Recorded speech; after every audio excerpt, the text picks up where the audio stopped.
topic for today is going to be about client acquisition systems and why I like to build value ladders and Ascension. I can spend $1,000 and generate a number of leads that are bought into this self-service product, and it makes me $1,000 back. We were thinking, what's a way that can use something in the market that's needed right now? We have ad signals, free Facebook group, we have lead magnets, and then up here there are multiple paths. It could be agency, elite, etc. Hello, and welcome to today's Elite Coaching Call with me, Deepesh. And the topic for today is going to be about client acquisition systems and why I like to build value ladders and Ascension. So this will cover off where and how we grew our agency, and also give you an idea of how we're growing other services and products as well. And in fact, the same process that we use for any niche. So whether I'm doing affiliate marketing or e-commerce or anything like that, it's kind of the same process. And the power of a value ladder is huge once you can understand how it enables you to meet your ideal prospect where they are right now. So this is the key thing about building value. It also comes with building trust. So I just had a call, for example, with a freelancer who's working on Upwork and he wants to start an agency. And he's like, I don't know how to build trust. I don't really have, he's got some client results. He doesn't have a brand. He's just got his Upwork profile. And his question was, how do I cut through a market that has, it could be 10 freelancers or 10 agencies. So how do you break through and create that value prospect? Now, if you take client acquisition, there's so many systems you can deploy and there's so many ways you can bring clients in. There are some that I just don't like, which is like try us out for 30 days and if it doesn't work you don't pay a fee or anything like that. I think sometimes clients are taking on the wrong process for themselves, because if you take on a freelancer or an agency that's working in that kind of model, there's a high chance they don't have that much experience and they want to use you to learn and to test. And as a client, do you want to give that freelancer or an agency access to your business and your ad spend without knowing that they're actually going to deliver the results you want? And this is why I believe if you are in the situation where you don't have a brand, you can build value very quickly. So there are three things you want to achieve. Do they know who you are? Do they like you? And do they trust you? This works for brands as much as it does for individuals. And the key thing there is you can build the know, like, and trust over numerous emails or through a webinar or things like that. You can also do it in different ways by building that proof that you can deliver results in small steps. So let's say, for example, you have a client and they want to go from 10K to 100K. You know how to do that. You've done it already, but how do you prove to this prospect that you can actually do that? Well, what if you can take them from 10K to 11K, but prove that it was fast, as in you know what you're doing, or from 10K to 15K, or you don't even take them from 10K to anything, but you improve profitability, you reduce the time it requires to service clients or whatever it is. There's many other ways to show proof that you can actually do your thing. And that's what I really want to focus on today, is building a value ladder for whatever you're serving, product or service, so that you can bring more and more people into your world. This is how we grew our agency. This is how I grew my brand. And this is how I grow every product as well. But on the flip side, it's also being aware that a value ladder has multiple steps for you as well. So it's not just about, I have this ads management product and I want people to ascend into that product. What happens after that as well? And I'll share some examples of how we expanded our products as well. So I'll give you an example of our agency. We started here with ads management, and I'll just use to describe it. So we had ads management. Now, we didn't have anything below that as a product or service, and we didn't have anything above it. So all of our lead gen, for example, was aimed in on bringing in leads for here. And we did organic, it's mainly just kind of LinkedIn outreach initially back in 2017. And then I think eventually end of 2018, 2019, we launched some ads for lead gen, but really it was all about ads management at that point. And we did have some successful funnels. So it's not like I'm saying you can't run offers and funnels straight into ads management. That's great. But as more and more people inquired, we realized that by only serving ads management as a product, we were missing out on many people. So some people were like, I've never heard of SM Commerce. Who are you guys? What are you going to do? And how do you compare to XYZ? And we're speaking to this agency and that agency. Then you start struggling. And a lot of agencies will fall down on, well, we can offer you more services at lower cost. I don't recommend doing that. I've done that as well. So then we started looking at those inquiries coming in and saying, right, where are they right now? So one of the other things that we've talked about in Elite in particular is around life stage offers. What life stage offers does is look at where people are in a typical life stage for your product. So let's say you use 0 as the starting point. There are different life stages that someone goes through. So for example, Facebook advertising for an e-commerce store. Point 0 is they don't have a store, they don't have any ads running and things like that. Then maybe, and this is just an example, point 1 is they have an e-commerce store, they're running ads, but they're not really doing much and they're struggling. Maybe here is they have an e-commerce store, they're running ads, they're very profitable and they're ready to scale. And maybe here is they've gone even further and they're ready to sell their business. So when we started, we kind of focused our agency services here mainly, because if someone's ready to scale, but they've hit a ceiling and they want to bring an agency in, that's the easiest to work with. Then we started to take on clients here, but they were very much a different proposition because the scaling strategies and the step-by-step process down here is very different to one that doesn't have a proven product. Maybe they need to do more on their funnels, their offers. So this actually became harder work and we were charging essentially less than these guys who were easier. And then we started to realize actually there's a bit of a segment here as well. But we had a lot of people coming in from here at ground zero as well. And then what we started to do was we started to offer other services here. So BPM method ads training, also some one-off consulting as well. So one-to-one consulting just to get people started with ideas. Here as well, we started to do the same. So maybe you don't need an agency. Maybe you need to do your own training. Maybe you need to do some one-to-one calls. Maybe you're not ready for us as well. But we started to realize that we're building our own life cycles here. So people that would start off at ground zero, they got to ground one. People that at ground one went to ground two. And then these people, initially, we started to have friction. So we're growing businesses and they're like, hey, we don't need your ads agency anymore. We're going to bring it in-house, and we get stressed out. We did so well. We lost the account. What do we do? And it's stressful. And now we need to get more clients. But then we started to roll with the punches and said, hang on a second. If they're leaving us because they want to bring things in-house, could we actually help to bring things in-house? And guess what? We could. So we launched another product and it was like, hey, we can actually help you at this level through our consulting product. And through that, you get access to the BPM. We'll train people up. Plus, we would consult on and be your strategic partners whilst you went for your next level, which was selling the business, scaling to 20 million, 50 million, things like that. But it was a very different product at this level. They didn't lead our ads management. Some of them may have continued, but mostly they want to run it in-house. A lot of these wanted to sell the business. So the more you own in-house, the more lucrative it is for a buyer. And then what we ended up having was developing these life stage offers based on where people were. But beyond that, we actually found a way to not just kind of offer our services here. So rather than ads management, what we ended up doing was this. So we had our agency services at this kind of level, but we found a different way to actually bring them in to the agency services that allowed us to understand the quality of the client. And as simple as it sounds, for us, it was launching our audit service. Now, this is important, not just because audits are good to help you assess the client, but it tied in with our advertising core 4 process. So the advertising core 4, as a recap, just in case you're not up to speed or haven't seen it, is looking at 4 parts of your business as well. So product, audience, offer, and funnel.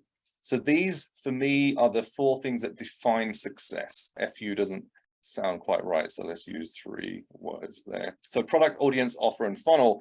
I know that when I grade your business, I grade any business, I've done it hundreds of times now, that the score out of 5 for each of these, tallied up to a score out of 20, will tell me where your business is in terms of success and whether you're right for whichever one of the services we're offering. So for example, if a client came in and said, hey, we want to hire your agency, we're ready to scale and this, that, and the other, the audit would allow us to look at the numbers first of all, but then to grade where they are on the core 4 scale, the advertising core 4. If it was below a certain number, I know for a fact they're not ready to scale and we need to do other things. And what this allowed us to do was to deliver this audit with an exact plan of action. So rather than going in and saying, we will do this, we will do that, and there's a 3-month plan, but it's based on what we think, because we haven't really looked in depth at the data and what they've got. This audit would give us an exact plan based on their business. So we'd look at the data, Facebook ads, Google Analytics, things like that, plus their AC4 scoring. And we would be able to say, so let's say, for example, you've got a good product, it's 4 out of 5. Your audience isn't really well constructed. Your funnel's really poor. Your offer's kind of okay, but it is a bit iffy. We just don't think it's as good as it needs to be. So now you've got a score out of 11 out of 20. We might still take them on in the agency, but we'd say, hey, this is how we're going to break up the engagement, whether it's a 3-month contract, 6-month, or whatever it is. These are the things we're going to work on. We're going to build your avatar document. We're going to do some testing around offers. We're going to optimize your funnel. That's the first 4 to 6 weeks. Then the thing that you wanted us to do, the scaling, will come in after that point, and we give them the exact plan as part of the audit and say, this is the way we'd approach it.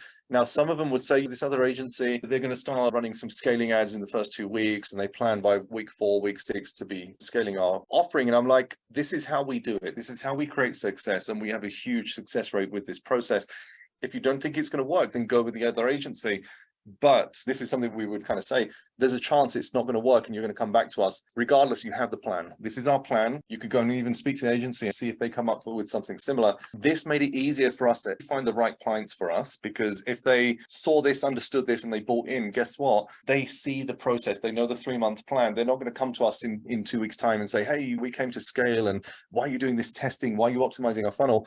They know exactly why they're going to do that. Our team were happier because they knew exactly what was coming in through the client that was coming in, because we had the plan from the start. So the sales team would be able to go back to the client and say, hey, this is the plan, this is what we're doing.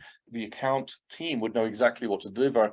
And that created a far lower stressful engagement with the client, and also helped us to price accordingly as well. So for some clients, we'd say it's a fixed 3-month project. This is the cost. There's no variability. It might be 15K, maybe 20, 25K contract for 3 months. And this is the outcome at the end of the 3 months. And then we'll go into a typical ads management process or whatever it is. But it helps us to close better quality clients as well.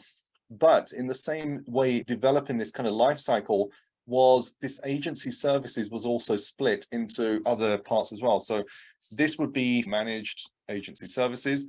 This would be consulting management services as well. So at this level, we're not doing the media buying, we're doing strategic consulting. We're maybe helping with hiring, building a team out, doing things that don't involve media buying, but it's there if they need it. And then this level, it's a kind of exec level. So that maybe rather than work with me and the team, maybe it's just me on a one-to-one level as well. But we had this value ladder. So the audits, to be honest, it didn't really matter what we charged. And this was to bring in the right level of clients. Sometimes we'd charge 500 and we'd always rebate it back if they ascended. So it would be like, hey, pay this audit, we'll give you the exact plan. Plus, if you take our agency on, you'll get 500 paid forward. Because for us, we don't need that money. That allowed us to build the exact plan that client needed, so they can have the 500 back. Other audits we've sold at, I think we went up to 3K as well. And it's really about the complexity of the audits. Some of them are simple, some of them have multiple ad accounts, multiple countries, they have multiple products and teams and things like that. It takes a bit longer. So we'd price that based on that, but we'd always kind of ascend them up. And then it helped us to price the services as well, because by this point we know how complex the offering is. Now, our ads and our focus was all about getting people into the audits. The other thing that we actually built in, and I've shared it with our elite communities as well, is the idea of a self-service audit.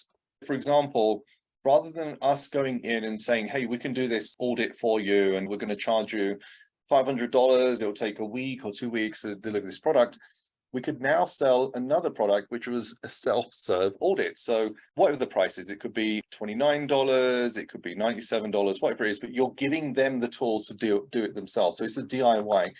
And the idea here is this whole question of where can you reach a massive number of people for the lowest cost and actually build up a pool of leads, of prospects that you can ascend up the ladder. Now, if we went in and marketed straight here, it could be a webinar, it could be going into a LinkedIn outreach, there's many other things. Closing this becomes harder, because this whole question of, does the prospect know me? Do they like me? Do they trust me? Becomes harder, especially when you don't have an agency brand or a personal brand. An audit is great because it allows you to take a step forward for a lower commitment from the client to essentially test. And we'd also offer typical kind of 30-day money back if you don't believe it worked, whatever. We never had any refunds on that. But now at the self-service level, we could sell something low ticket. It could be $9, could be $29. For me, the price is to liquidate my ad spend. So if I can get a lead for $29, I'm happy to charge $29 because I'm list building for free. That means I can spend $1,000 and generates a number of leads that are bought into this self-service product, and it makes me $1,000 back. But even one person going into an audit or agency service has allowed me to make a profit. But this is far easier to sell and is a far lower commitment. So you have to be very specific with your avatar. So it's not just one self-service audit for all the different types of clients you've got. The audit itself could be the same, but the marketing is specific. So for example, you're going after e-commerce store owners that are on Shopify, that are making 10K a month, that are running Facebook ads, and break that down. Then guess what your audit title is? The DIY self-service audit for Shopify e-commerce stores running Facebook ads that want to get to 6 figures or whatever it is. And you don't want it to be too wordy. And then your ads are focused on selling this product. There might be upsells and other things like that. And what you want to do is build a big list of prospects that are close to your ideal customer, and then get them up your service level. To give you another example, how we use this funnel. So I think it was 2021, we launched the FAT framework. So we did this exactly the same way. And the idea was we would launch a product here. I think we had multiple offers going. It was one of these price levels. I mean, that for us wasn't important, but the thing that we did here, so we did our marketing here. So we had ads, and I'll just put marketing, we had paid and non-paid. So we had our marketing pointing towards the FAT framework. We had a very specific avatar we were going after. So those that were worried about iOS 14, that wanted to improve tracking, attribution, things like that. So we built the product around the avatar. It wasn't, hey, we've got this product, who would actually buy it? We did it the other way around. So we were thinking, what's a way that can use something in the market that's needed right now? It's the same thing we did with the CBO cookbook as well. And then figuring out, how do we ascend them up the ladder? Now, for us, when you bought the FAT framework, the thank you page would offer you a call, and that call would be a strategic call. So it would then be there on the thank you page, positioned for the right avatar to book a strategic call, not because it was just about helping you get the best out of the FAT framework, which partially it was to potentially upsell you. So the intent of the call, so if you look at the audit here, essentially the call was an audit, but it was done live in 30 minutes or 45 minutes with someone that's just bought this product. Now, by buying that product, they put their hand up to say, I have this problem, or I need this solution. So we know something about them. So in that strategic call, which was, hey, book this call, we're going to help you fast track your results using the FAT framework, we could also identify if there's an upsell opportunity. Now, what is that upsell opportunity? It could be done for you implementation. So we're selling a DIY program here called the FAT framework. Here it's the self-service audit. In the call, we would see if they maybe want to get results faster, and we would do all the work for them. So we've hooked them in on a low ticket offer, but the main offer is, hey, we can actually do that for you in whatever price that comes out of it. Or maybe number two, it is actually a deeper audit. And especially if we identify that, and that'll be in our call scripts as well, to identify whether this is a prospect for the agency services, then guess what? We plug them into the audit. Or it could be something else. So maybe they're an agency or freelancer, maybe there's Elite, maybe there's something else. And that all goes through a step-by-step process. And then what you're doing here is you're building an Ascension ladder for a specific offer. Once they're into one of these, guess what? They go to another Ascension ladder as well. And this is the thing, you can have one Ascension ladder for your whole business. So let's say, for example, I take ad signals right now. We have ad signals. Below that, we have free Facebook group. We have lead magnets. We have other things going on here. And then up here, there are multiple paths. It could be agency, it could be Elite. And then from there, there are also multiple paths. And what we've learned to do is build multiple revenue streams based on where our customers' needs are. When we started, and I go back to this one here, we just had ads management and all our marketing was focusing on that. But as we understood our customer lifecycle, we realized that actually we're missing out on a lot of opportunity here, some of them easier than others. Like I would argue, working with a company that's scaling for an exit or hitting 8 figures, that have their product dialed in, and going back to the AC4, they have their product dialed in, their audience dialed in, their offers and funnels far easier than absolutely anything else. So those level 3 clients for us were the best and the easiest to work with, and also the most profitable. Level 2 were better than level 1. Level 1 obviously better than level 0.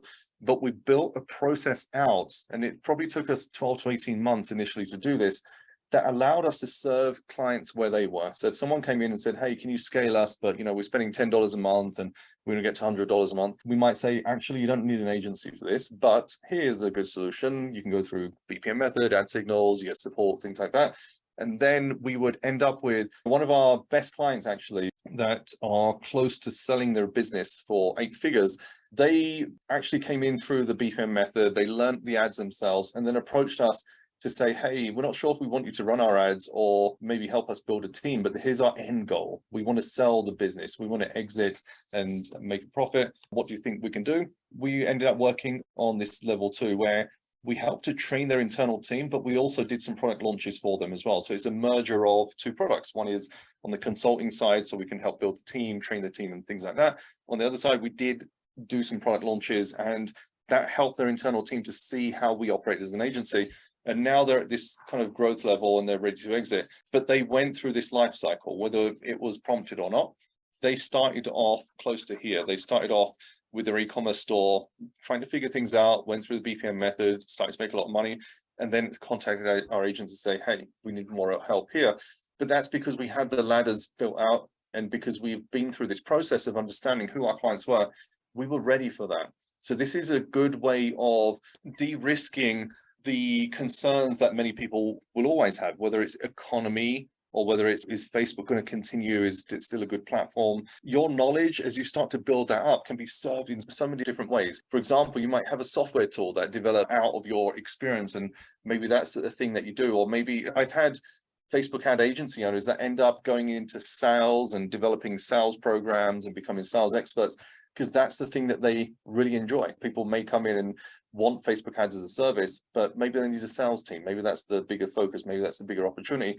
The same processes can apply. So if you're doing a sales agency, you've got managed services, you could do a sales audit, you have a DIY sales program, you solve sales processes, you get people on a call. There's just so many routes through this. And I think the exciting part is building that value ladder that allows people to jump up to that next level. And that's something I learned big time over the last 4 to 5 years, is when people have something from you and it's given them results and value, they want to jump to that next level. I had the same thing with the CBO cookbook. So when we launched the CBO cookbook, which was a PDF-based training with a few videos on how to get great results with Facebook, we launched it at $97. Eventually went up in price. Now, our thought process was people that go through the CBO cookbook are going to go into our main 2K, 3K BPM method program. What we didn't realize was actually they were jumping straight to agency. So a lot of people were going through our DIY training, getting big results, didn't need the BPM method, but they wanted us to run their ads. Now, agency minimum fee 5K, 7K to join. Now, all of a sudden, we were breaking even or profitable on the CBO cookbook, but the client's lifetime value was increasing. And then it comes back to that level. We had people that wanted to join the agency, and then they wanted our help to build their team and train their team up and stuff. But we had that ladder built. For this one, we didn't really understand what that ladder was, and it's fine. We adapted, and we realized some people did go to the BPM method, but a lot of people wanted more. Some people just wanted one-to-one consulting, booking calls. But we had the products, and the key thing is lining those products up with the value that you're providing. So the cookbook, a lot of people were on our email list, for example. A lot of people were on our Facebook group or came through directly from ads, and they're going straight into that product. They were getting big results within 30 to 90 days. We didn't pitch it at that, but that's the feedback we got. And when we looked at those that were ascending up to agency, it took them roughly 3 months. So we knew that there was a pattern of they'd buy the cookbook, and then within about 3, maybe 4 months, they'd be inquiring about the agency. And guess what we did? We actually fed that back into the email process so that we would start to nurture them earlier and say, hey, did you know we have an agency? This is what we do. Starting that conversation earlier to try and get those people ascended faster as well.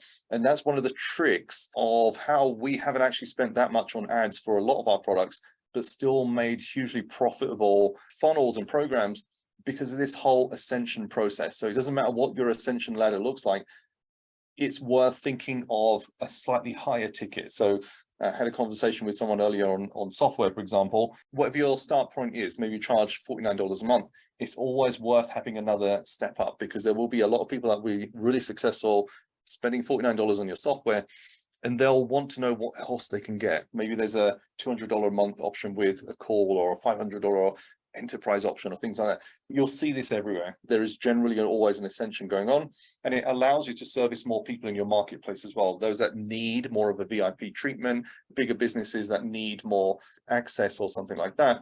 And then those that just happy with what they're getting. For some people, for them, the $97 CBO here was great. For some people, the FAT framework at $97 was great, but there are others that need more, that want more, that know you, like you, and trust you. They've been through that process, and that's how we develop our Ascension models and allow people to climb up that value ladder as well.